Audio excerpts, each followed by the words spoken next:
Muy bien, pues buenas noches a todos. Vamos a iniciar como lo hacemos siempre con nuestra sesión de meditación.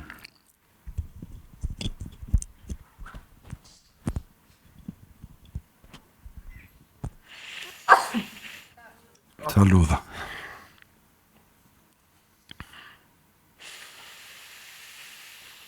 Bien, nos ponemos derechitos con nuestra espalda erguida y nuestra cabeza en equilibrio o balance.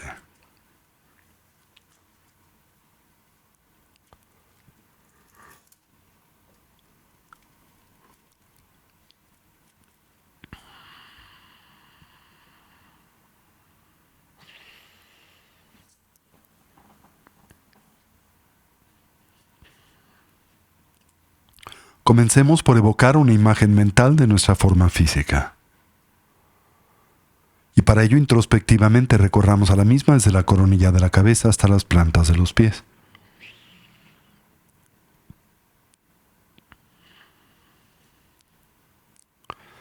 Imaginemos cómo ésta se transforma en una silueta luminosa y translúcida ausente de sustancialidad, con la forma y la postura de los 7 puntos comúnmente asociada al Buda Vairochana.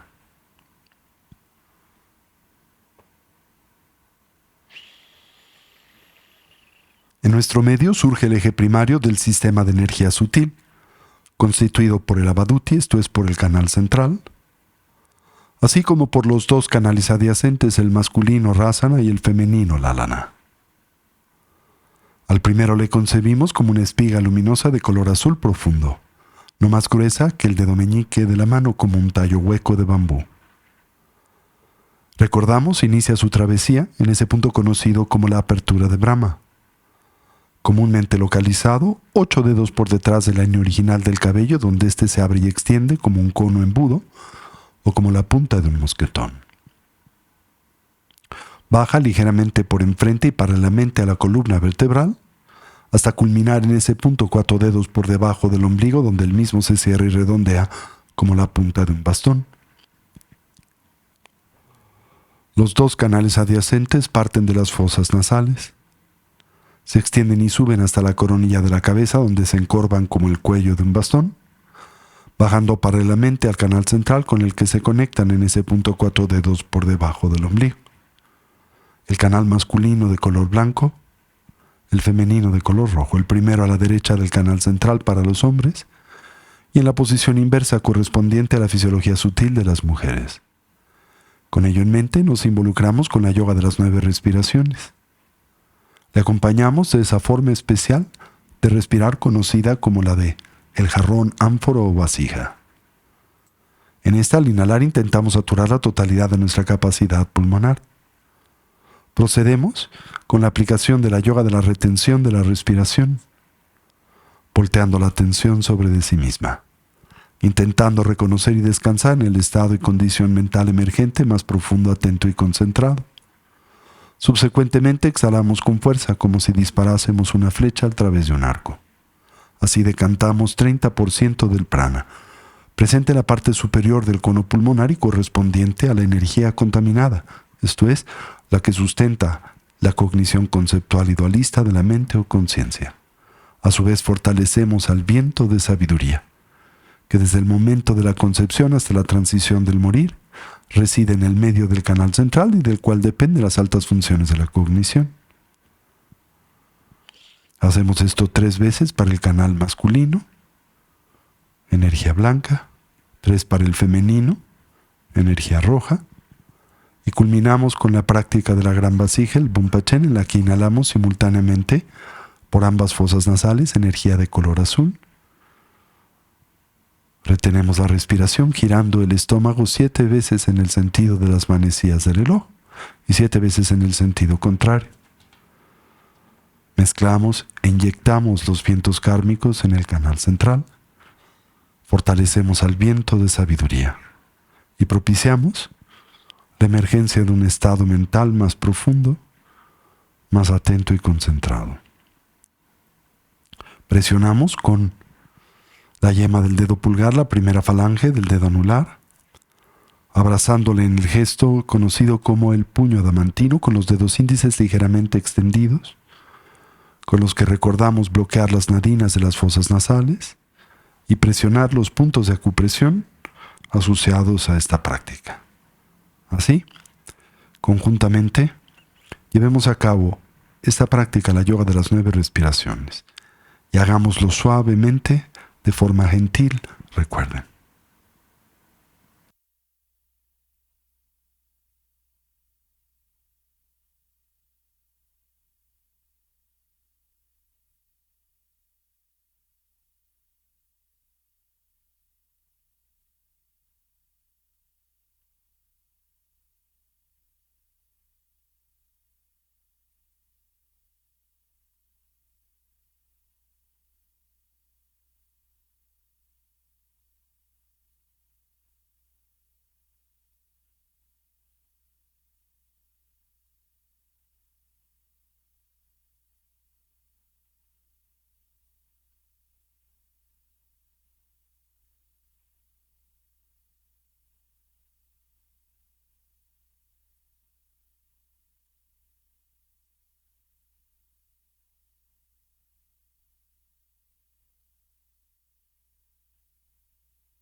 Transitemos a la meditación de estabilidad, la práctica de la recolección del respirar. Cualquier idea, sensación o estímulo que en nosotros surja lo observamos y liberamos. Consciente y lúcidamente intentamos dejarla pasar sin elaborar sobre de la misma. Con suavidad y naturalidad volvamos la atención o recolección sobre el flujo natural de la respiración. Simultáneamente atendamos a la esfera de las sensaciones táctiles, en especial aquellas naturalmente asociadas a la respiración, comenzando por la relajación. Para ello recorramos a nuestro cuerpo desde la coronilla de la cabeza hasta las plantas de los pies. Y ahí donde hallemos o identifiquemos cualquier elemento o rastro de ansiedad y tensión, relajémoslo. Si se nos facilita y como un medio hábil a inhalar, imaginemos en nosotros penetra luz y claridad. Concibamos como la misma se vierte sobre de esos puntos de tensión y ansiedad. Al hacerlo, los ilumina, distiende y relaja. Y al exhalar, imaginemos esa tensión nos abandona, como vapor de agua que espontánea y naturalmente se diluye o desvanece en el vacío. Mantengamos a nuestra recolección o presencia mental firmemente asida sobre el objeto de concentración, el respirar, mientras cultivamos una actitud de atención introspectiva, dirigida siempre a la emergencia de los diferentes obstáculos que sabemos dificultan, obstruyen y así obnubilan a la práctica, sobre los que aplicamos sus respectivos antídotos. De experimentar extremidad, diálogo interior, nos concentramos en la exhalación, en la viveza y alerta, en la claridad mental que ésta propicia. Y de ser presas del hundimiento mental, el sopor sueño, la mera pérdida de claridad, nos concentramos en la inhalación, en la viveza y alerta, en la claridad mental que ésta propicia. Así orientemos a nuestra mente y cuerpo hacia su estado natural, del todo relajado, libre de tensión, estable y quieto, dotado de claridad y de alerta, de una actitud de vigilancia. Mientras atendemos a la respiración, sin aferramiento o constricción y simultáneamente sin distracción.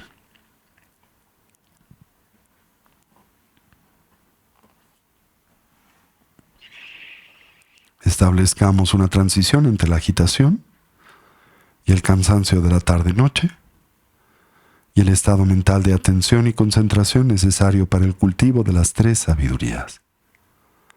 La del escuchar, que nos conduce a la transformación conceptual, la del análisis y la investigación, que nos permite fortalecer a la experiencia directa, y la de la meditación, que culmina en la plenitud de la integración.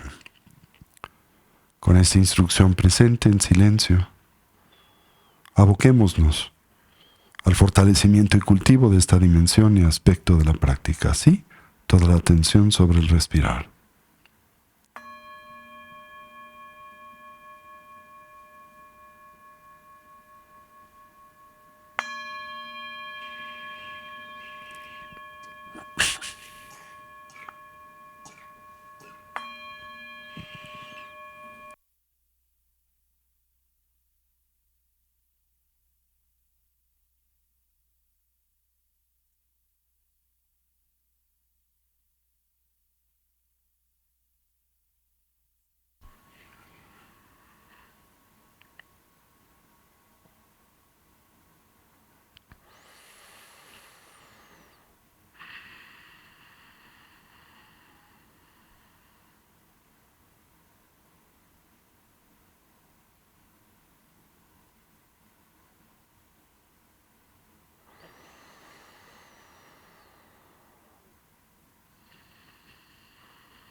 Cualquier idea, sensación o estímulo, la observamos y liberamos.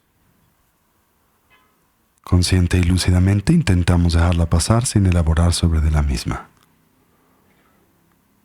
Con suavidad y naturalidad volvemos la atención o recolección sobre el flujo natural de la respiración.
Fortalezcamos la estabilidad,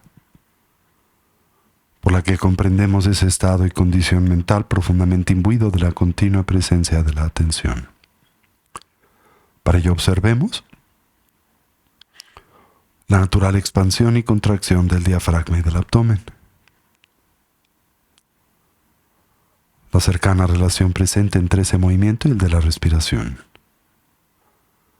A inhalar observemos si el ciclo es largo o corto, si es profundo o superficial, haciendo lo mismo con la exhalación, mientras simultáneamente atendemos a la mera sensación de contacto de nuestro cuerpo con su asiento. De experimentar excitación nos concentramos en la exhalación y de transitar por la lasitud la inhalación.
Finalmente acentuemos a la viveza alerta y claridad de la atención.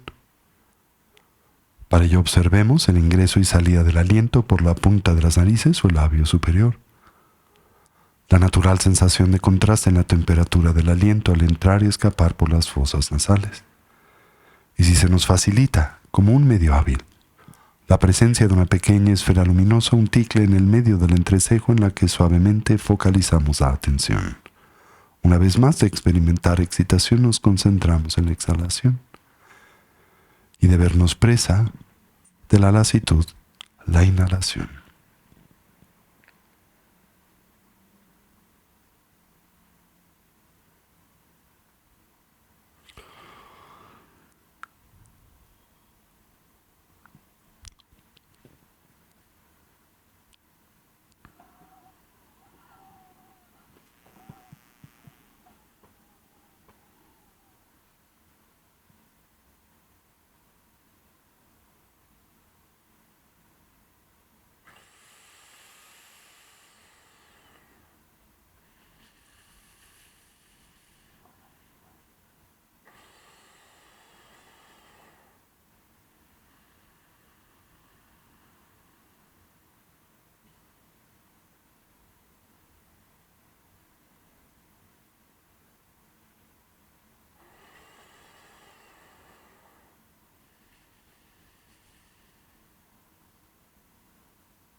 Y ahora gradual y suavemente transitemos a la meditación discursiva.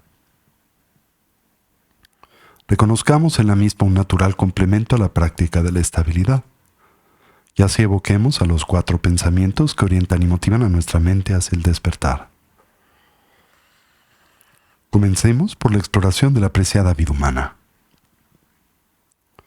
Reconozcamos su rareza, en realidad lo complejo y difícil que es obtener y asegurarla. Su necesaria condición de ocio y oportunidad, siempre enraizada en las 8 libertades y las 10 riquezas, tanto las personales como las circunstanciales.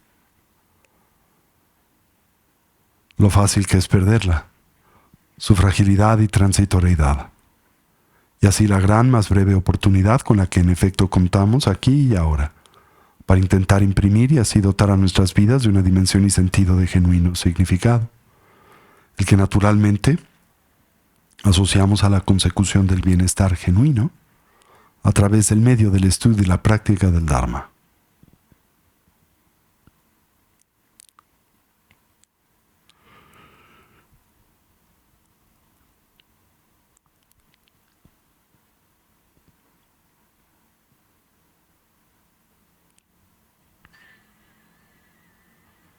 Atendamos a la muerte y la impermanencia. Señalemos cómo todo cambia y se transforma instante a instante, momento a momento, y cómo en realidad nada y nadie duran para siempre.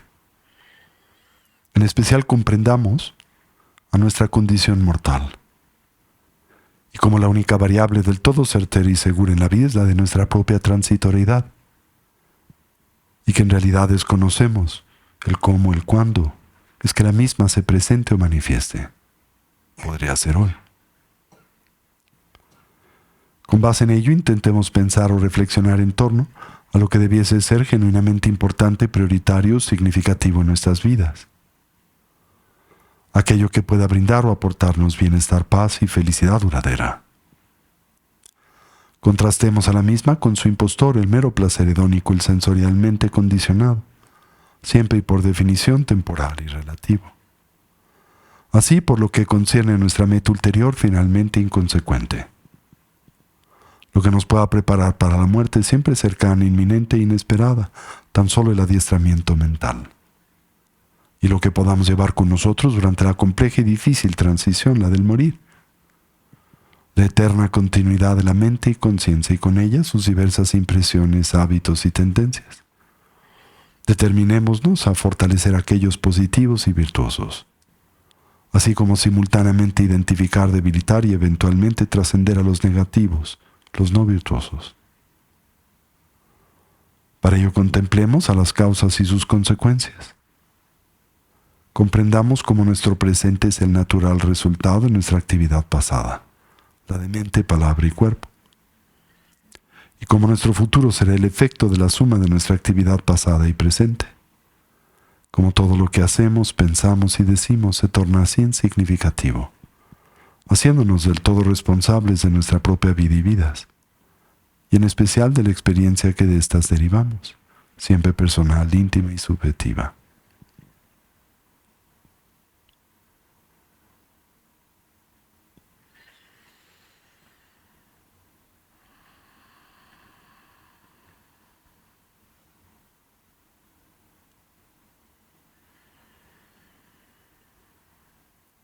Finalmente comprendamos las limitaciones propias, aquellas endémicas al samsara, a la existencia cíclica, a la vida condicionada, por la matriz de la ignorancia, el aferramiento, el apego y la aversión.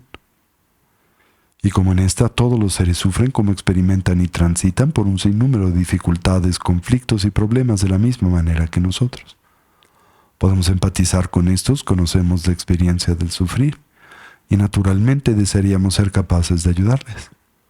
Mas reconocemos nuestras limitaciones presentes para hacer y lograr esto. Y es con ello en mente que volteamos nuestra atención en la dirección del refugio y que nos determinamos a establecer una orientación auténticamente positiva y segura en la vida, la que simbolizamos a través de la triple joya. Así, tomamos refugio en el Buda. Lo hacemos no tan solo como un hombre o persona, sino como alguien que representa la naturaleza abierta y clara de la mente, así como sus diversos potenciales evolutivos. Tomamos refugio en el Dharma, como un compromiso para integrar y poner en práctica las instrucciones de vida, desarrollo y cultivo que el Buda nos aportó. Tomamos refugio en la Sangha, la comunidad compuesta primariamente por aquellos genuinamente avanzados en el sendero, los despiertos, los Budas, los liberados, a los que llamamos Arhats, los héroes o bodhisattvas. A manera simbólica, representativa, la comunidad de amigos y amigas que en el camino nos inspiran y ayudan. Y de forma central, la figura del Lama, el vínculo con el Dharma y el punto donde estas cualidades coinciden y se hacen a nosotros presentes, y así afirmamos: Lama-la Kyabsun Chio, Sanje-la Kyabsun Chio, Chu-la Kyabsun Chio, Gendun-la Kyabsun Chio, Lama-la Kyabsun Chio, Sanje-la Kyabsun Chio, Chu-la Kyabsun Chio, Gendun-la Kyabsun Chio. Transitemos a la meditación de vacuidad, reconociendo en la misma un natural preámbulo a la tecnología contemplativa que es propia del sendero del diamante. Imaginemos así como todo lo que nos rodea gradualmente se diluye o desvanece en el vacío. Comencemos por este espacio, extendiéndolo a nuestra ciudad, a nuestro país, continente y planeta, al universo con sus infinitos mundos, y a nuestro cuerpo referente físico con base en el cual comúnmente edificamos nuestro sentido de identidad personal. Concibamos cómo todo esto se diluye, se desvanece en el vacío. Lo único que permanece es la expresión y la función primaria de la conciencia, su mera claridad y darse cuenta, su luminosidad y cognoscencia. Descansemos en esta dimensión de la conciencia desnuda por un momento en un estado y condición libre de elaboración.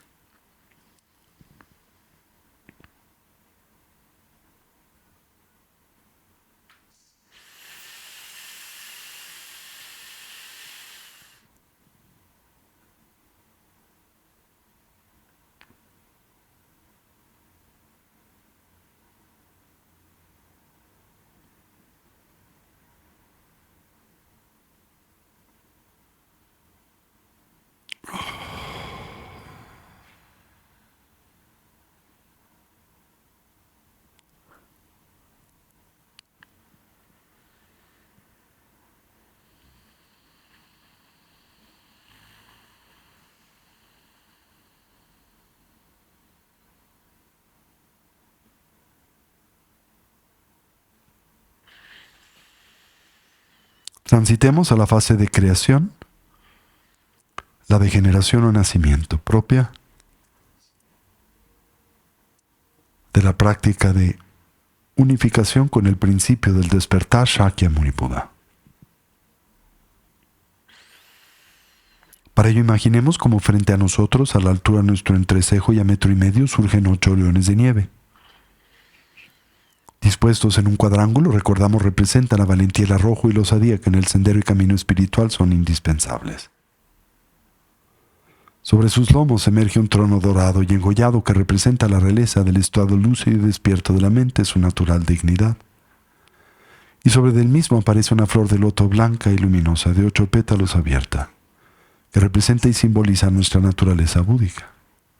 Sobre de esta aparecen un disco lunar y solar en forma de cojines, que representan tanto la red de cualidades positivas como la de la sabiduría profunda, las dos acumulaciones.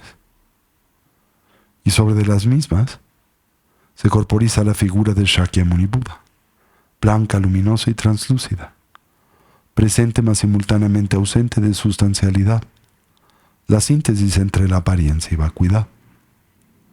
Se encuentra sentado en la postura damantina con sus piernas entrecruzadas, simbolizando así la maestría de la fuerza del samadhi, la plena funcionalidad mental. Su mano derecha toca la tierra con el dedo medio haciéndola testiga de su victoria sobre el triple veneno, el de la ignorancia, el aferramiento, el apego y la aversión. La mano izquierda descansa sobre de su regazo con la palma abierta inclinada hacia arriba, lo que simboliza el desarrollo de la atención unipuntual.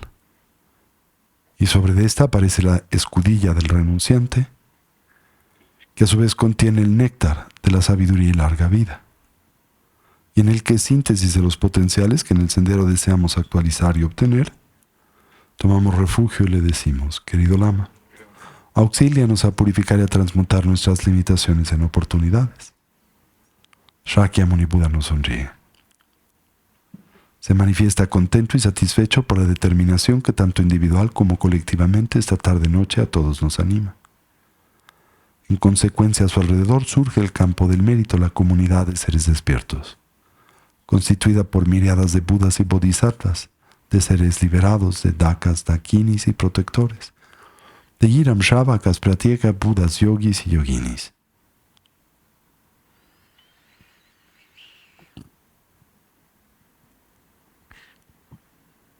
A nuestro alrededor aparecen innumerables seres sensibles, provenientes de los diferentes reinos propios de la existencia cíclica de la vida condicionada, mas hoy todos animados por el espíritu de la emergencia definitiva, la renuncia, que en nosotros contagian.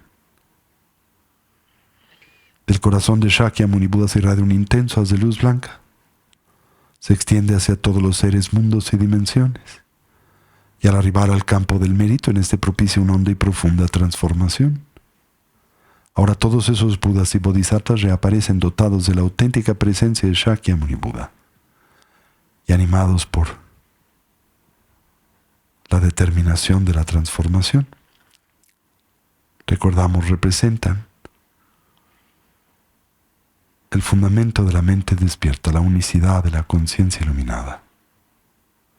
Estos irradian luz y claridad a todas las direcciones, la que desciende sobre de nosotros como una lluvia de bendiciones, que a su vez establece un puente y vínculo de interacción entre nosotros y estos seres de sabiduría. Grandes como montañas, pequeños como partículas de polvo, irradian réplicas de sí mismos, las que ahora se funden en la figura central de Shakyamuni Buda, incrementando su luz y presencia por 1000. Le concebimos como una montaña de oro iluminada por 1000 soles. Y ahora transitamos a la recepción de los 4 empoderamientos. De la frente y coronilla de Shakyamuni Buda surge un halo de luminosidad de color blanco radiante, el cual simboliza o representa la energía de la transformación física del cuerpo adamantino de todos los Budas. Gira velozmente en el sentido de las manecillas del reloj y en su centro aparece la sílaba y vibración primaria. Un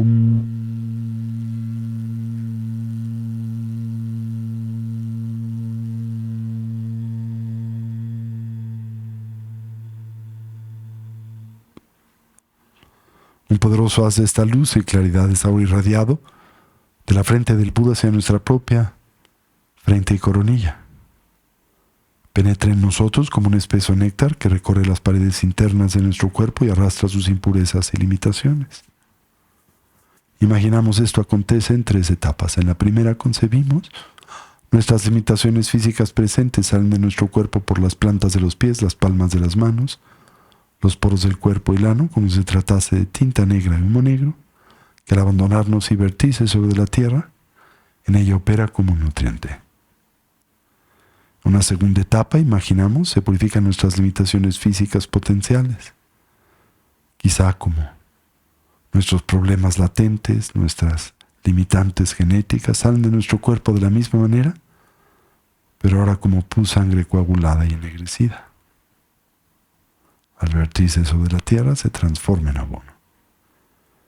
Y en una última fase, imaginamos, se purifican nuestras limitaciones físicas resultantes de nuestra interacción con diferentes contaminantes ambientales, los auditivos, gustativos, táctiles y olfativos.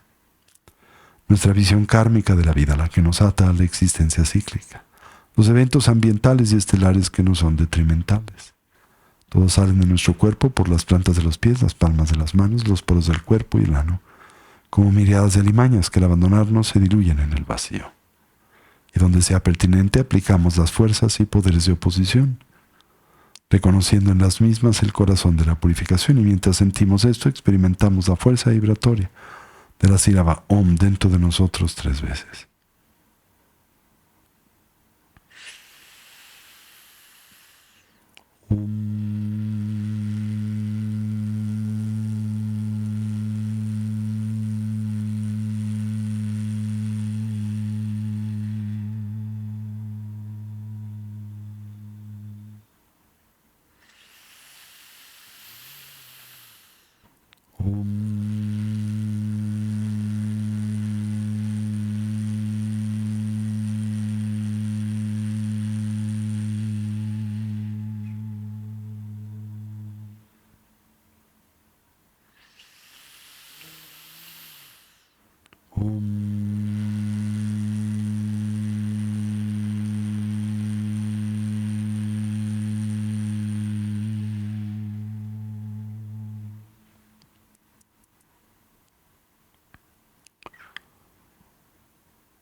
Por el poder de la luz blanca, imaginamos, sentimos nuestras limitaciones físicas, las propias, las de los seres que nos rodean, se han visto purificadas. Y ahora como nuestros cuerpos irradian esta luz y claridad a todas las direcciones en cuya sensación, descansamos por momento en un estado y condición libre de elaboración.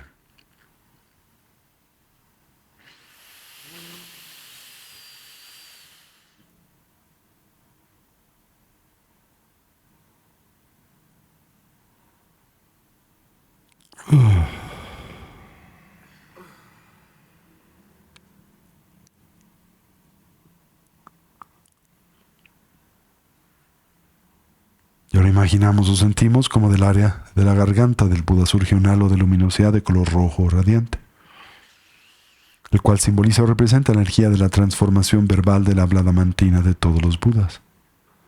Gira velozmente en el sentido de las manecillas del reloj y en su centro aparece la sílaba y vibración primaria.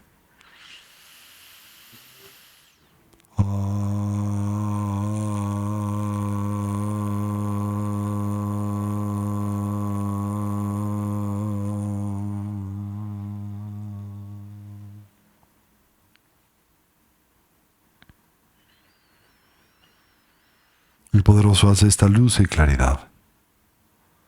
Es ahora irradiado de la garganta del Buda hacia nuestra propia garganta y boca.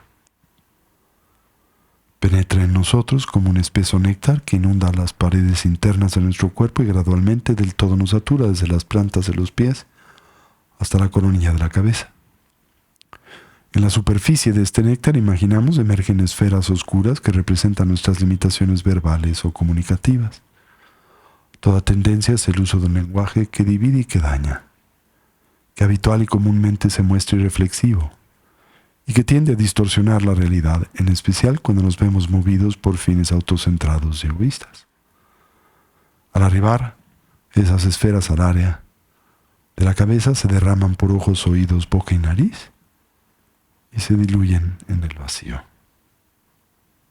Mientras sentimos esto, aplicamos las fuerzas y poderes de oposición y experimentamos la fuerza vibratoria de la sílaba A dentro de nosotros 3 veces.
Por el poder de la luz roja, imaginamos, sentimos nuestras limitaciones verbales y comunicativas, las propias, las de los seres que nos rodean, se han visto purificadas.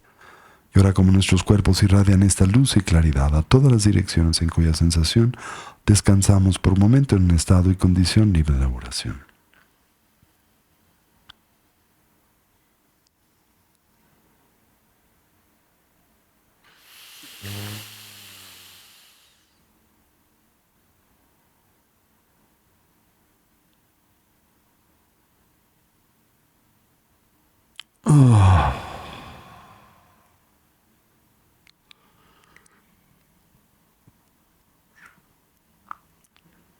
Y ahora imaginamos o sentimos como del área del pecho del Buda surge un halo de luminosidad de color azul radiante, cual simboliza o representa la energía de la transformación mental y emocional de la cognición adamantina de todos los Budas.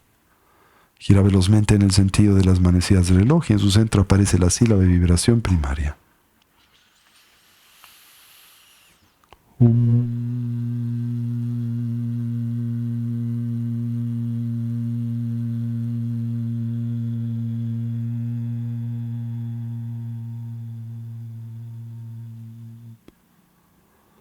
Un poderoso haz de esta luz y claridad es ahora irradiado del pecho de la garganta del Buda a del pecho del Buda hacia nuestro propio pecho.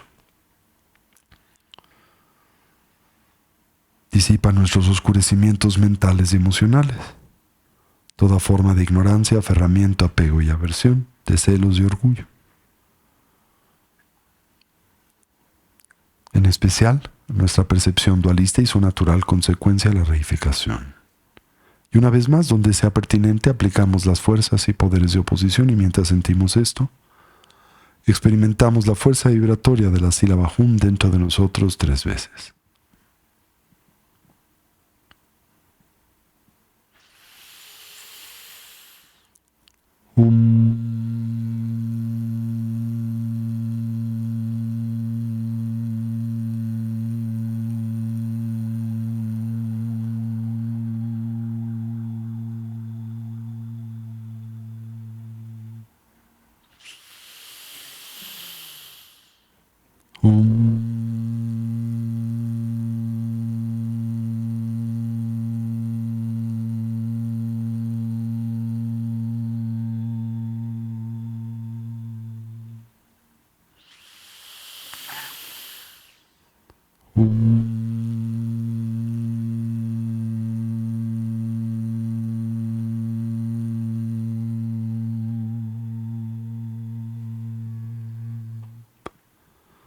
Por el poder de la luz azul, imaginamos, sentimos nuestras limitaciones mentales o emocionales, las propias, las de los seres que nos rodean.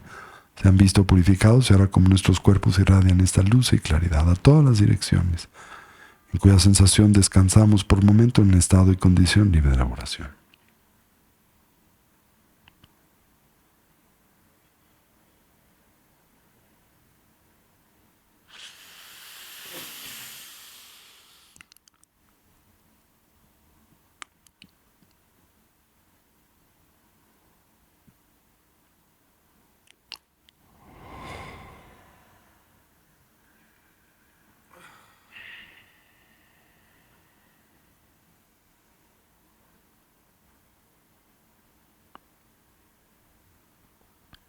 Y ahora imaginamos o sentimos como estas 3 luces son simultáneamente irradiadas del Buda hacia nosotros. Blanca por la frente, roja por la garganta, azul por el pecho a nuestros respectivos puntos. Cualquier remanente de nuestras impurezas físicas, mentales y comunicativas se ve purificado y en nosotros se plantan las semillas para la eventual consecución de la red de cualidades búdicas, los kayas. Y nuestro cuerpo se transforma en una matriz de luz y claridad multicolor. Y mientras sentimos esto, experimentamos la fuerza vibratoria de estas 3 sílabas dentro de nosotros 3 veces.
Por el poder de estas tres luces, imaginamos, sentimos nuestras limitaciones físicas, mentales y comunicativas, las propias, las de los seres que nos rodean, se han visto purificadas.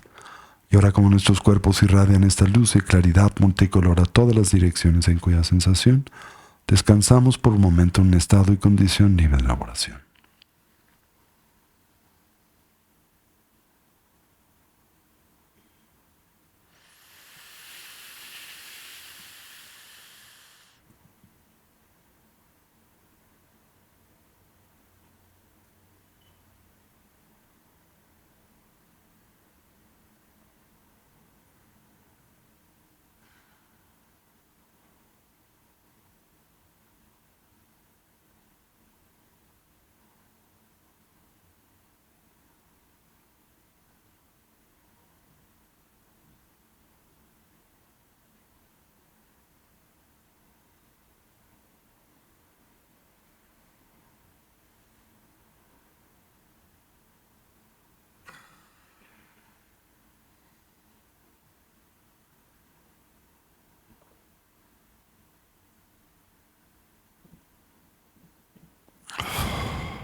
Transitemos ahora a la fase de integración.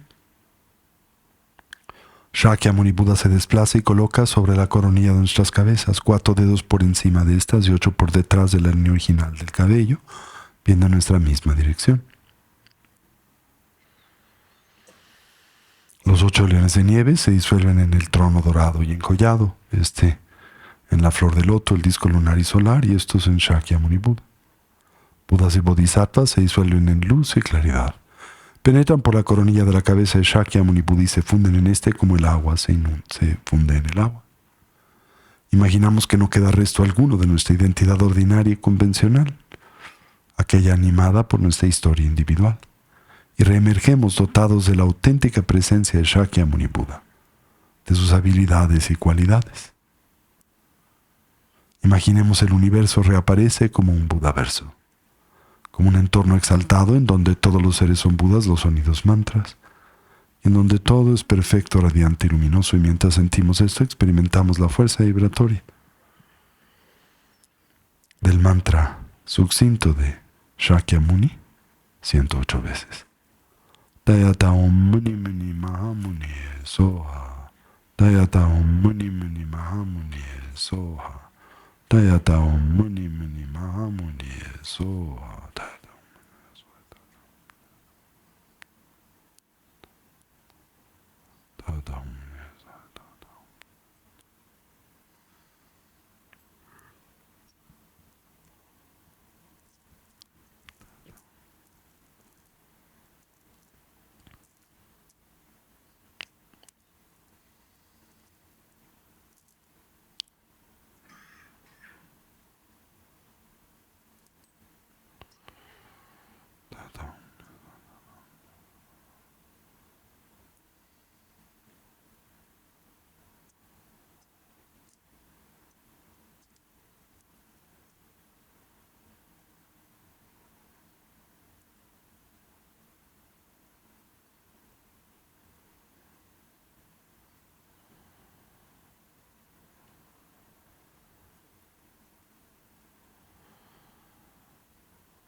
Y ahora transitemos a la fase de perfeccionamiento.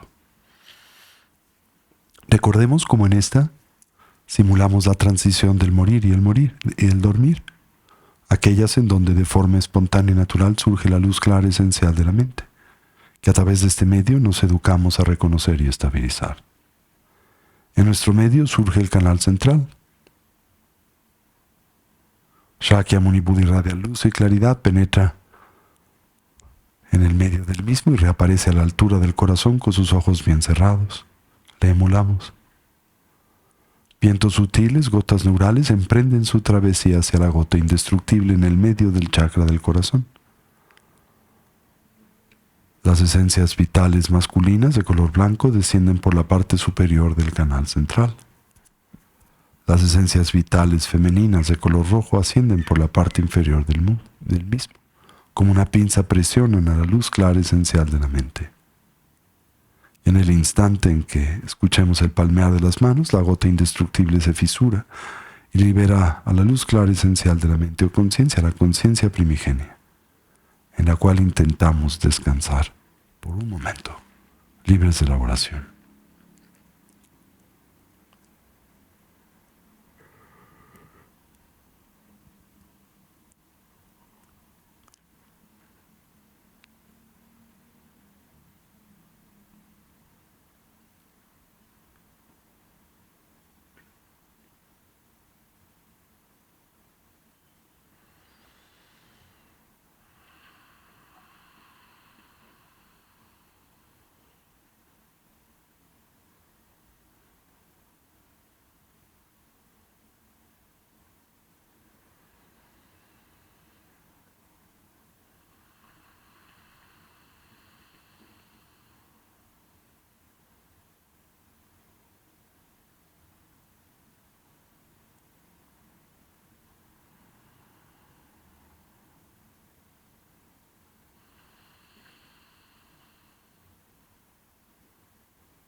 Y así terminemos por dedicar el mérito. Deseemos cualquier potencial positivo que a través de este medio hayásemos desarrollado o cultivado sirva y sea de beneficio a todos los seres. Que podamos todos actualizar nuestros potenciales como trascender nuestras diversas limitaciones. Que una mentalidad altruista pueda nacer donde no ha nacido y se incremente donde ya existe. Que todos los seres puedan ser felices y dejar de sufrir. Y que pronto todos podamos actualizar la conciencia omnisciente y compasiva de un Buda, no solo en nuestro propio beneficio, sino en especial en el de aquel de los que nos rodean. Así es. Así es. Así es. Que va de toda la masa de Jujunero a Chechamado Pati Salagupajo, Sanjo Sancho Rinpoche Makepana Chechuchi Kepanyan Pame Payan Kongni Kongdu Pawasho Omahum Benzi Guru Pamasedeho. Y así incorporamos y traemos este espacio y lugar de nueva vez nuestra atención.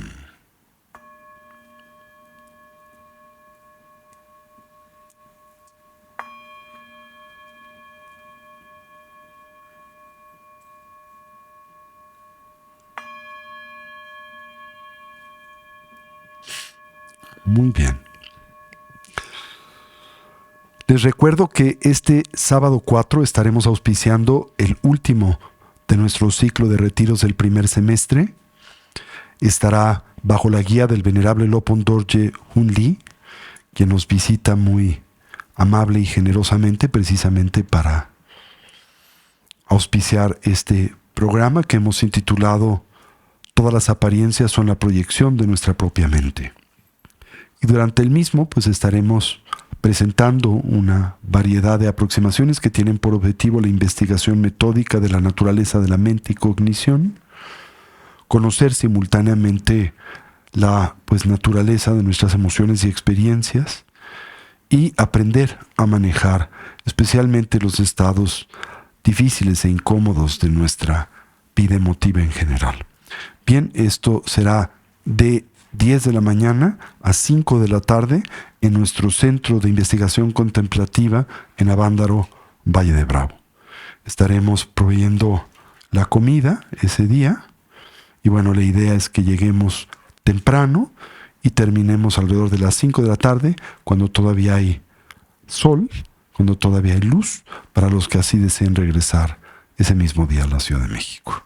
Aprovechenlo, no tendremos otro retiro hasta mediados de agosto o finales de agosto, hasta el siguiente semestre. Así que si tienen la oportunidad, aprovechenlo. Lo estamos organizando de la forma más económica posible para que todo el mundo pueda aprovecharlo.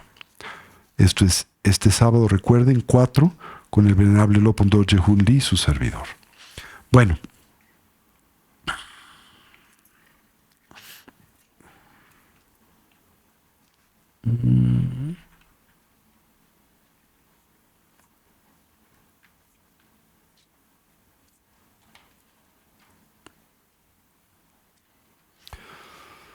Recordarán, hemos estado hablando acerca de las 4 recolecciones, las 4 aplicaciones de la atención, las que representan la aproximación de investigación contemplativa central o primaria de la tradición budista. Y dentro del contexto de las mismas hemos venido hablando acerca de la aplicación de la atención sobre de la mente y a su vez, como un subconjunto, sobre lo que denominamos los factores o eventos mentales. Dentro del contexto de estos hemos estado hablando acerca de aquellos virtuosos y el día de hoy hablaremos acerca del octavo de los mismos, que es la flexibilidad mental. ¿Ok? ¿Se entendió eso? Las 4 aplicaciones de la atención, la aplicación de la atención sobre los fenómenos mentales, dentro de los fenómenos mentales, lo que denominamos los factores o las funciones cognitivas primarias a través de las cuales nos vinculamos al mundo de la experiencia. Dentro de esta, los virtuosos, y dentro de los virtuosos, el octavo, que es el factor mental de la flexibilidad. ¿Sí?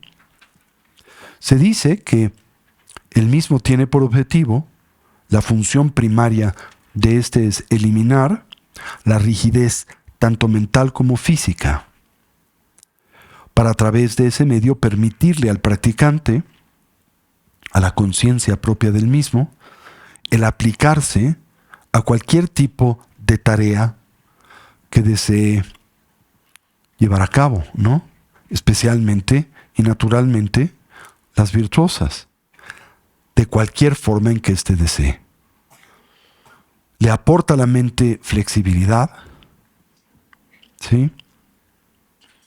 Y sirve simultáneamente como la base o el referente para poder fortalecer y refinar la estabilidad mental y en consecuencia y naturalmente la intuición penetrante, tanto el shamatha como el vipassana. ¿Sí? Se dice que su contrario, esto es, la rigidez tanto física como mental,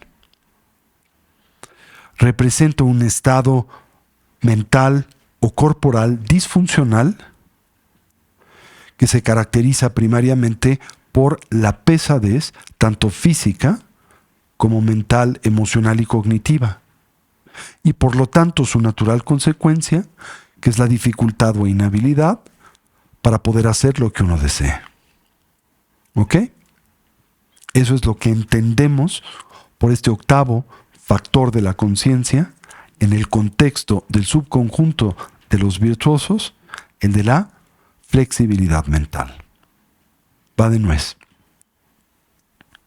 La flexibilidad mental, que naturalmente se concibe indispensable como prerequisito para la salud mental óptima, que recordarán se concibe simultáneamente como un referente esencial del bienestar genuino, ¿no? Bueno, la flexibilidad mental se describe como una función de la cognición, un factor de la conciencia, que disminuye, debilita o elimina del todo la rigidez tanto física como mental. Le permite, por tanto, a la conciencia aplicarse a la actividad que desee exitosamente, particularmente las que nosotros consideramos particularmente significativas, que son las virtuosas. Hace que la conciencia pueda operar con flexibilidad, de forma ágil, ¿verdad? Y sirve simultáneamente como la base de todas las meditaciones directamente asociadas con la estabilidad de la atención o la intuición penetrante. La flexibilidad tanto mental como física, la inflexibilidad tanto mental como física, se concibe o contempla como un estado, pues, disfuncional de la mente y el cuerpo, y se caracteriza precisamente por una experiencia de pesadez que se traduce en una inhabilidad para hacer lo que uno desea hacer. ¿Sí? ¿Se entendió eso? Bien, ahora, este factor mental, el de la flexibilidad, está directamente asociado al desarrollo y al equilibrio de la atención. Hemos previamente comentado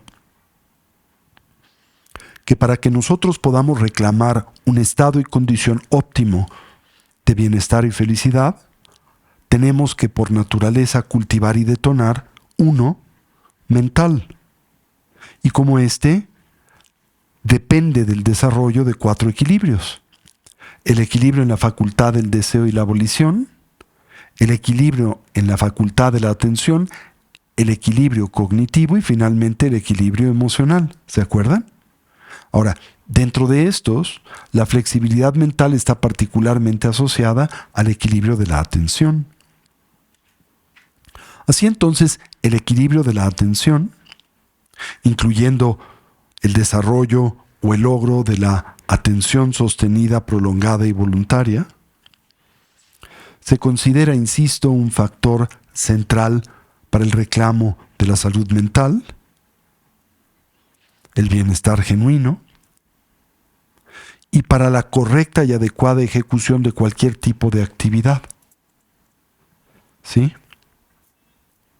Naturalmente, se afirma y señala, esta es una condición que se actualiza a través de superar el déficit de la atención, la hiperactividad de la atención y la mera disfuncionalidad de la misma, a los que, creo claro y autoevidente, la sociedad humana tiene importante propensión.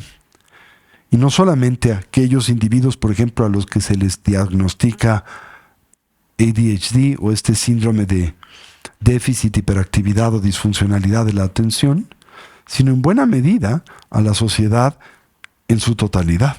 Yo creo que la sociedad contemporánea indudablemente expresa y sufre de este tipo de disfuncionalidad por encima de cualquier otra. Y claro, también como base de muchas otras.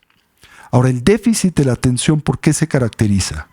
Primariamente, como hemos previamente señalado, por una inhabilidad para focalizar la atención, la cognición o la mente en el deseo, en el objeto deseado, ¿no? La mente o conciencia tiende a retraerse sobre sí misma, tiende simultáneamente de forma habitual y compulsiva a desvincularse o desengarzarse del objeto de atención o interés, e inclusive así lo hace de sus propios procesos internos.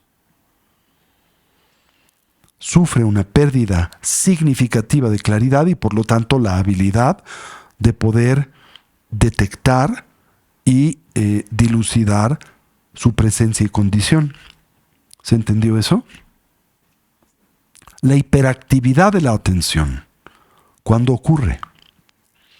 Cuando la mente se ve en extremo estimulada, lo cual comúnmente deriva en una especie como de distracción o fragmentación mental y cognitiva compulsiva, sobre la cual el individuo tiene muy poca injerencia. Y finalmente, la atención se torna o expresa disfuncional cuando nosotros nos enfocamos en las cosas a manera aflictiva, en una que no es claramente conducente para nuestro propio bienestar o el bienestar de los que nos rodean. He dado como ejemplo de esta tendencia o de esta inercia habitual la mentalidad que es propia, por ejemplo, de un adicto sexual, ¿verdad?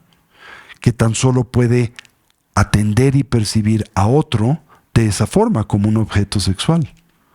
O el vendedor que tan solo atiende y percibe a los demás como clientes potenciales. Eso es un tipo de disfunción de la atención. Ahora, el déficit de la atención corresponde muy cercanamente al concepto budista de lo que llamamos lasitud, y que al mismo tiempo se divide en la pérdida de claridad, el hundimiento mental, el sopor y el sueño, ¿verdad? Mientras que la hiperactividad de la atención corresponde muy cercanamente a lo que la tradición budista describe como la extrema ideación o la excitación mental. Y estos desequilibrios pueden remediarse a través del cultivo ¿de qué? De la recolección y de la introspección. Y me comentaban los chicos que llevan el grupo de meditación que había cierta confusión en este grupo en torno precisamente al cultivo de la recolección y la introspección. ¿Hasta aquí me siguen? Entonces el equilibrio de la atención en buena medida depende o tiene como herramientas regulatorias la recolección y la introspección.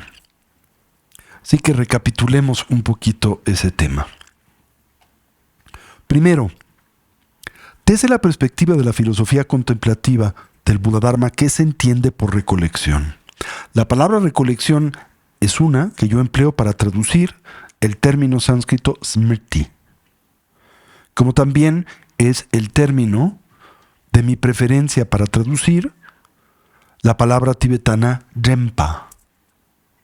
Tanto uno como otro se ha comúnmente traducido, por ejemplo en el inglés, por el vocablo mindfulness, que podríamos cercanamente traducir al español por la plena presencia de la atención o la atención plena, ¿sí? Sin embargo, esta es una traducción parcial y de alguna manera falla en comunicar la hondura de esta función de la cognición que, recordarán, pertenece a la primera de las estructuras de la cognición, los factores mentales omnipresentes, y allí hallamos la recolección. ¿Se acuerdan? Es uno de los 5 factores mentales omnipresentes. Se le define así. Se dice que smriti o rempa, esto es la recolección, es una función de la cognición que le permite al individuo, en este contexto al contemplativo, firme y cercanamente asirse del objeto de atención o interés. Firme y cercanamente asirse del objeto de atención o interés. De perderlo, lo que especialmente en el inicio del adiestramiento mental trátase de un evento y suceso común y recurrente, recuperarlo, y de olvidarlo, lo cual es también muy común y reiterativo en las primeras fases del adiestramiento mental, recordarlo. Esa es la función de la recolección. Cuando se pierde el vínculo con el objeto de atención o interés, se recupera. Cuando se olvida dicha relación, se recuerda, ¿verdad? En esencia, es ese factor de la experiencia que tiene por objetivo una y otra vez traer a la mente o a la atención a su objeto de atención o interés. O fortalecer la claridad con el que la atención se vincula al objeto de atención o interés. ¿Hasta aquí me siguen? Bueno, el segundo factor de la conciencia que se considera indispensable para el desarrollo del equilibrio de la atención es la introspección. Ahora sí, este término traduce literalmente el término sánscrito samprayana. Y contemporáneamente se ha popularizado describir este proceso o función con una terminología un tanto cuanto exótica o dominguera, y se le llama la metacognición, ¿sí? Pero creo que la mejor traducción es simplemente introspección, que tiene que ver con ver hacia adentro, introyectar, in adentro, y yección quiere decir percibir adentro, ¿sí? Este factor de la experiencia o este factor de la cognición se define como aquel que nos permite atender precisamente y monitorear la calidad de la atención, ¿sí? Y cuando se detecta la presencia de aquellos venenos que inhiben o fragmentan la coherencia y continuidad de la atención, esa conciencia nos permite aplicar el antídoto pertinente, necesario, para recuperar dicha estabilidad, coherencia o continuidad de la atención. A la introspección se le concibe como algo así como el policía mental o, ¿verdad?, algo así como el administrador del control de claridad de la atención. La idea es que constantemente durante el ejercicio meditativo y después el periodo post-meditativo, estaremos empleando la introspección como la herramienta que nos permite monitorear la calidad de nuestra atención. Y cuando nosotros descubramos la presencia de la extremidad, aplicar su o sus pertinentes antídotos. Y cuando simultáneamente descubramos, somos presa de la lasitud, aplicar su o sus distintos antídotos. Recuerden, esto se hace dentro del contexto de una estructura en donde lo que pretendemos es evitar la presencia de la pereza, así como olvidar el precepto, la instrucción meditativa. Pretendemos dilucidar con la mayor claridad posible los venenos de la extrema ideación y la lasitud. Nos comprometemos a aplicar el pertinente antídoto y cuando logremos cierta claridad y estabilidad, suspender la aplicación de los antídotos, no sobreaplicarlos, dado el hecho de que la sobreaplicación de estos antídotos, particularmente cuando ya no son del todo necesarios, tienden una vez más a detonar la fragmentación mental. Esto es, a fortalecer o iniciar un ciclo nuevo de ideación. O simple y sencillamente nos conducen a la lasitud. ¿Se entendió eso? ¿Sí? Muy bien. Ahora, la recolección es ese factor de la conciencia que nos permite firme y cercanamente asirnos al objeto de atención o interés. Recordarán que dentro del contexto del entrenamiento meditativo, la primera dimensión del mismo emplea lo que se llaman signos, o a veces se llama a ellos simplemente referentes para la atención u objetos de meditación. Esa primera dimensión del entrenamiento contemplativo comúnmente emplea metodologías llamadas de estabilidad con signo, con forma, con referente, con ancla, con un objeto de meditación. Por ejemplo, en la práctica del anapanasati o la recolección del respirar, ¿cuál es el objeto de meditación? El ancla para la atención, el referente de la misma, el flujo natural de la respiración. ¿Ok? Ahora, nos van a suceder una de dos cosas. Al tratar de engarzar o depositar, asentar nuestra atención en el flujo natural de la respiración, puede suceder que sustituamos al mismo con otro elemento, con cualquier otro tipo de evento, con cualquier, por ejemplo, estímulo sensorial. y que éste detone en quien así lo permite el diálogo interior o la excitación. O lo que puede suceder es que experimentemos una sensación de hundimiento, ¿verdad? De pérdida de claridad en torno al objeto de atención o interés.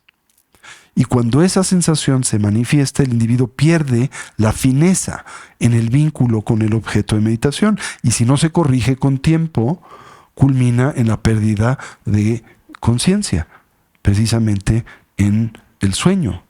¿Sí? ¿Se entiende eso? Bien.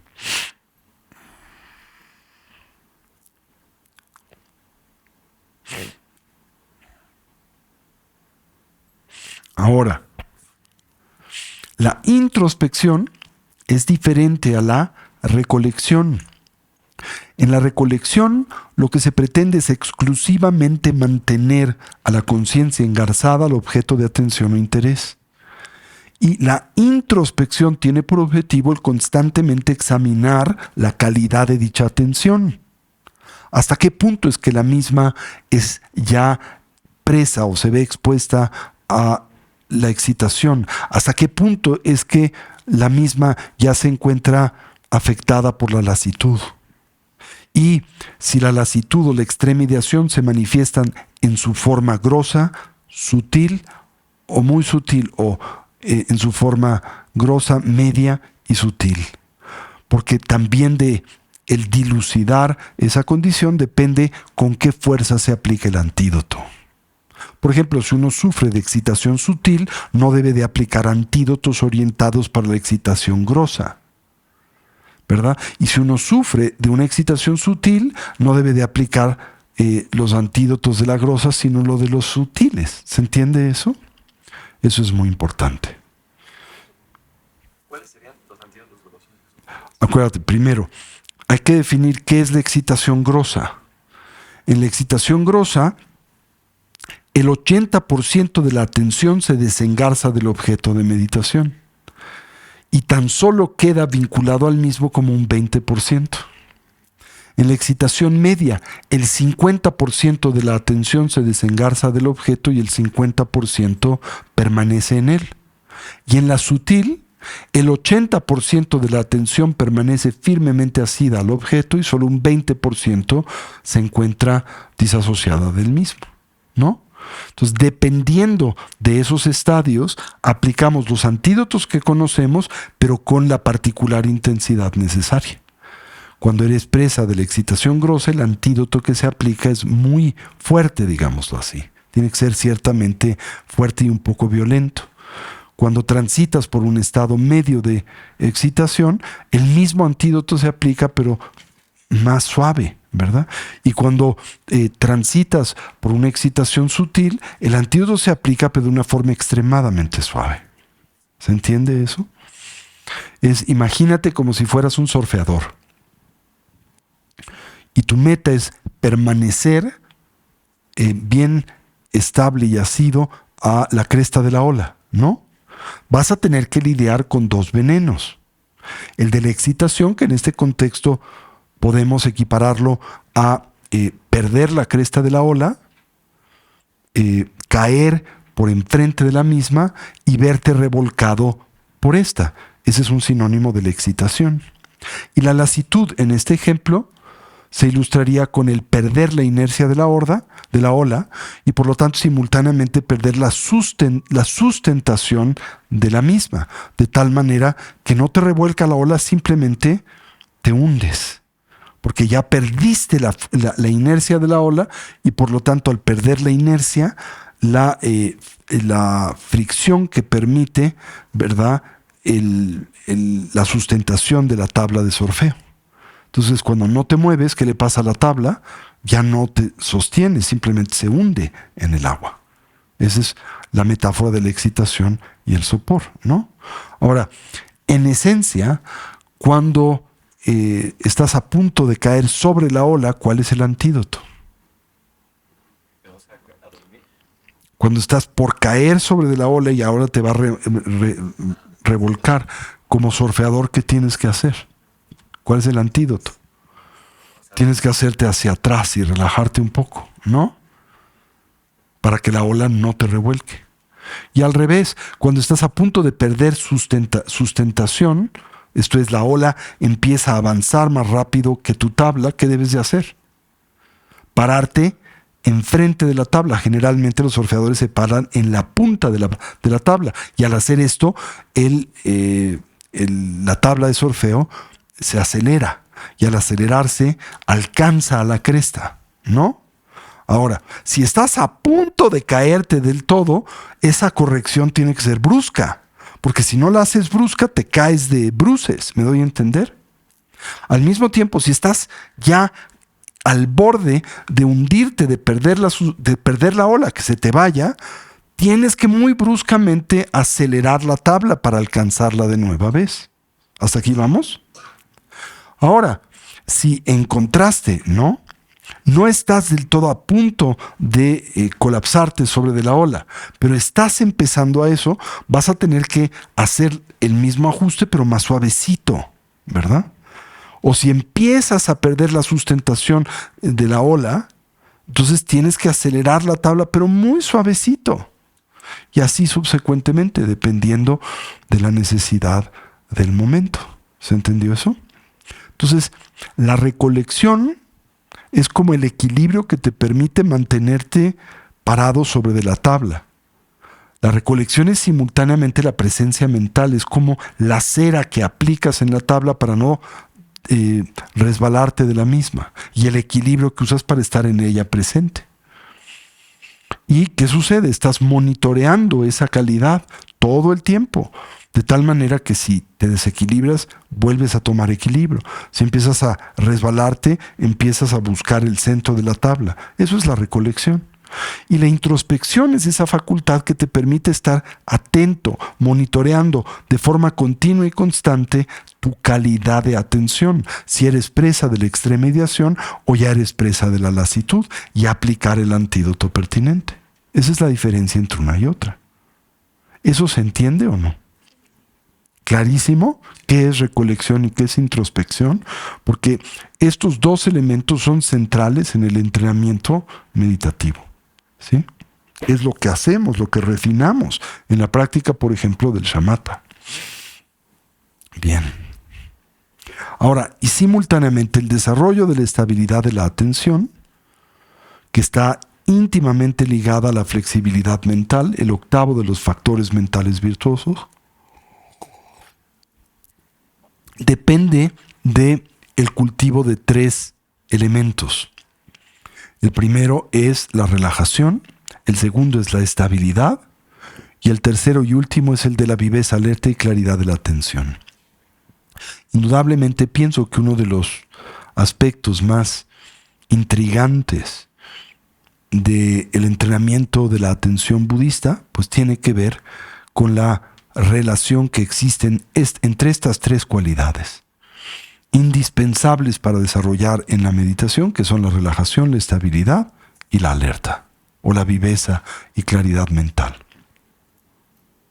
En muchos, por ejemplo, estudios científicos que se han hecho en torno a la atención en personas ordinarias, incluyendo aquellos que tienen que desplegar habilidades excepcionales de atención por su profesión, como son, por ejemplo, los controladores aéreos, o los músicos, o los matemáticos, o los ajedrecistas, ¿sí?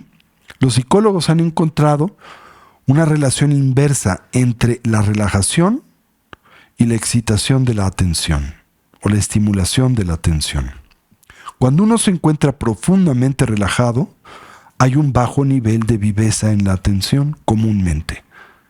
Y cuando la atención en uno se encuentra altamente estimulada, esto viene comúnmente acompañado de un intenso esfuerzo, ¿sí? Mientras que en la práctica de la atención budista, al contrario, uno empieza por enfatizar el cultivo tanto de la relajación física como mental. Y sobre de esa base, uno desarrolla la estabilidad de la atención, ¿verdad? Y finalmente, uno se enfoca en la generación de la viveza, alerta y claridad de la atención. Y esa secuencia se plantea como en extremo importante dentro del entrenamiento contemplativo budista. Debemos de ser disciplinados en cómo la transitamos. Debemos de siempre comenzar por el cultivo de la relajación, después ascender o progresar al de la quietud, ¿verdad? Y después al de la viveza, alerta y claridad de la atención. ¿Sí? Ese orden es en extremo importante. ¿Sí? No debemos de mezclarlo. Metafóricamente, estas tres habilidades de la atención pueden equipararse a algo así como la raíz de un árbol, el tronco del árbol y sus ramas, ¿verdad? A medida en que las raíces de la relajación penetran muy profundamente en la tierra fértil, el tronco de la estabilidad puede hacerse más grueso, más fuerte, y después las ramas, el follaje de la viveza, alerta y claridad de la atención puede manifestarse, puede crecer. ¿Sí? Y el resultado de este tipo de entrenamiento es el desarrollo de un estado mental atípico de equilibrio de la atención. Digo atípico porque lo que en nosotros es típico es la disfunción de la atención. ¿Sí? En donde se mantiene un altísimo nivel de alerta mental, mientras que simultáneamente se sostiene un estado y condición de muy profunda calma y relajación. Y por esta razón es que se le llama a ese tipo de entrenamiento el entrenamiento en la estabilidad o quietud de la atención, lo que llamamos shamatha o pacificación. ¿Sí? Se pacifica a la mente ¿de qué? De la presencia de sus venenos, la lasitud o el déficit de la atención y la hiperactividad de la atención, que es la excitación. Y esto se contempla un entrenamiento formal indispensable para desarrollar la atención, que al mismo tiempo se concibe indispensable para la ejecución de cualquier tipo de tarea. Así que esto tiene una aplicación formal y muy importante en la vida cotidiana. ¿Sí? Al mismo tiempo, los contemplativos, no solo budistas, que se han dado a la tarea, a veces por décadas, para desarrollar este muy excepcional estado de equilibrio mental, el que se enraiza en el desarrollo de la atención, reportan que a medida en que uno va logrando o va refinando la atención y la concentración, simultáneamente se experimenta una sensación de bienestar interno que espontáneamente se hace presente en una mente libre de las tendencias habituales de la excitación y la lasitud. Y este extraordinario descubrimiento, que de alguna manera todavía es desconocido para las ciencias cognitivas en Occidente, afirma que el gozo es el estado natural afectivo de una mente en equilibrio. Cuando la misma no se ve estimulada por estímulos placenteros o alterada por estímulos displacenteros o por diferentes tipos de sustancias. Que el estado natural o el estado, digamos, afectivo natural de la mente, cuando se ha cultivado este equilibrio, es el de la atención. Un estado de equilibrio de la atención. ¿Se entendió eso? Bien, y esto tiene que ver entonces con este factor de la conciencia que llamamos flexibilidad mental. Porque uno de los efectos colaterales que aporta al contemplativo el cultivo y el desarrollo de la estabilidad de la atención es la plasticidad o la flexibilidad de la mente y el cuerpo. ¿Sí? ¿Se entendió eso? Muy bien. Pues dejémoslo aquí. Juan, querías compartirnos tu proyecto, ¿no?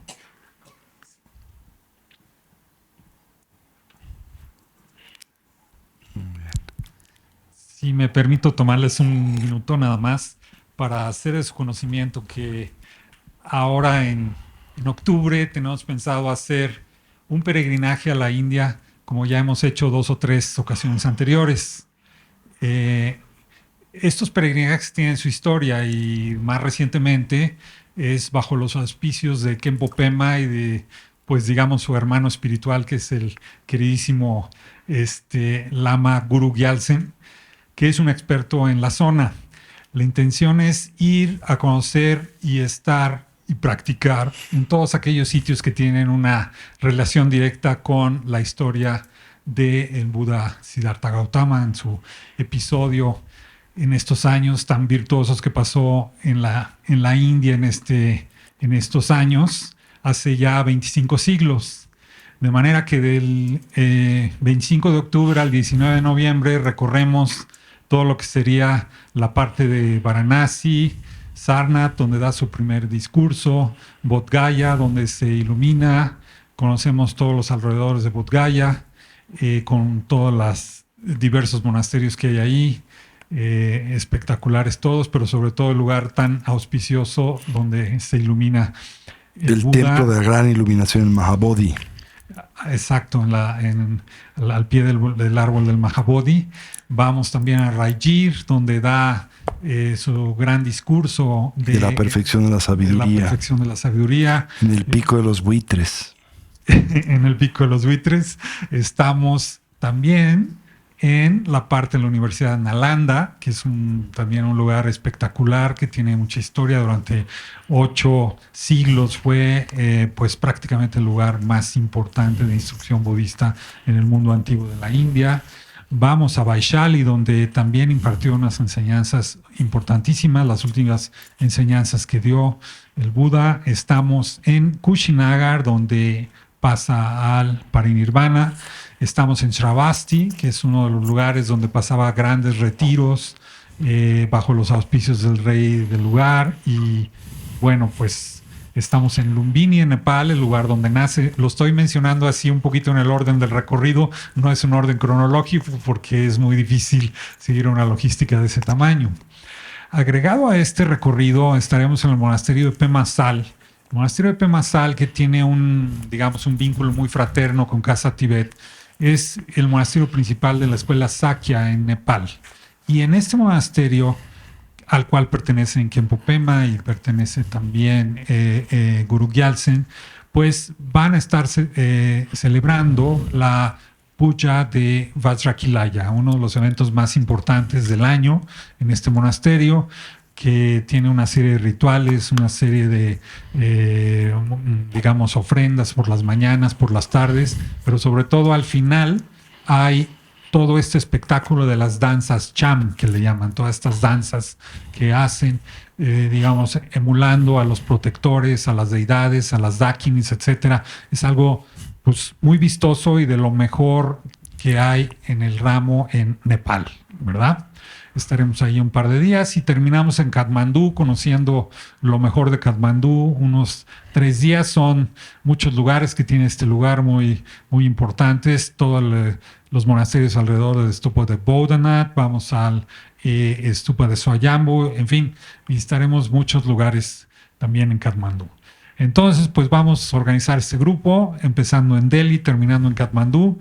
Dura alrededor de 3 semanas, como les digo, del 19 de octubre del 25 de octubre al 19 de noviembre aproximadamente. Y pues seremos conducidos por Lama Guru Gyaltsen, que es un experto en todo esto. Él hace recorridos pues un par de veces al año, por lo menos en estos lugares, y se ha encariñado mucho con la sangha de Casa Tibet. Entonces ya nos están esperando. Y por otro lado, nos acompaña también un estudiante o instructor, o no sé cómo denominarlo específicamente, pero nuestro gran y querido amigo Oscar Fernández de Guadalajara. Vienen Oscar y Miriam, que ellos nos ayudan mucho en toda esta pues, serie de prácticas que podamos ir haciendo alrededor del camino del Bodhisattva, en la cual son expertos, y en temas de traducciones, etcétera. De manera que vamos como muy cobijados en todo este peregrinaje, que créanme que en la vida de un practicante budista, pues es un viaje, la verdad, que yo considero que hay que hacer, ¿verdad? Es un viaje donde hay que estar. Entonces, bueno, pues Les repito, este viaje está abierto. Tenemos todavía 2 o 3 semanas en mayo para que pues, los interesados puedan dar el apartado, el anticipo. Y bueno, pues aquí estoy a sus órdenes.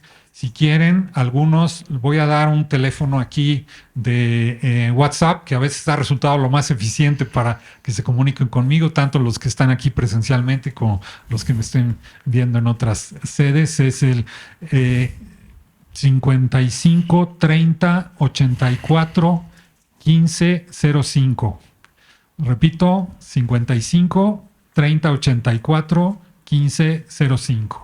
Y de regreso vía WhatsApp les mando el programa con muchísimo gusto, ¿verdad? Bueno. Muy bien. Muchas gracias. Pues gracias. Vamos a dedicar el mérito y así deseemos, como siempre, que cualquier potencial positivo que a través de este medio hayamos desarrollado y cultivado, que sirva y sea de beneficio a todos los seres. Que podamos todos actualizar nuestros potenciales como trascender nuestras diversas limitaciones. Que una mentalidad altruista pueda nacer donde no ha nacido y se incremente donde ya existe. Que todos los seres puedan ser felices y dejar de sufrir. Y que pronto todos podamos actualizar la conciencia omnisciente y compasiva de un Buda, no solo en nuestro propio beneficio, sino en especial en el de aquel de los que nos rodean. Así es. Así es. Así es. Que va de ñodo da la mazan de jujunido a chejamado pa de salagupasho. Sanjo sanjo rinpoche makie pana chechu chike panyan pa me payan kong ne kong du pa washo. Oma hum benzi grupe mase dihun. Oma hum. Pues muchísimas gracias. Recuerden, este sábado tenemos nuestro último retiro del semestre con el venerable Lopon Dorje Hundli, como las apariencias no son más que la proyección de nuestra propia mente, ¿sí? En nuestro centro de retiros en Valle de Bravo de 10 de la mañana a 5 de la tarde. ¿Ok? Muchas gracias y nos veremos la semana próxima. Por cierto, este miércoles no tenemos labores en Casa Tibet.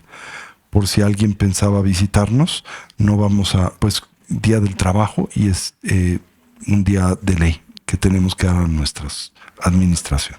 Gracias.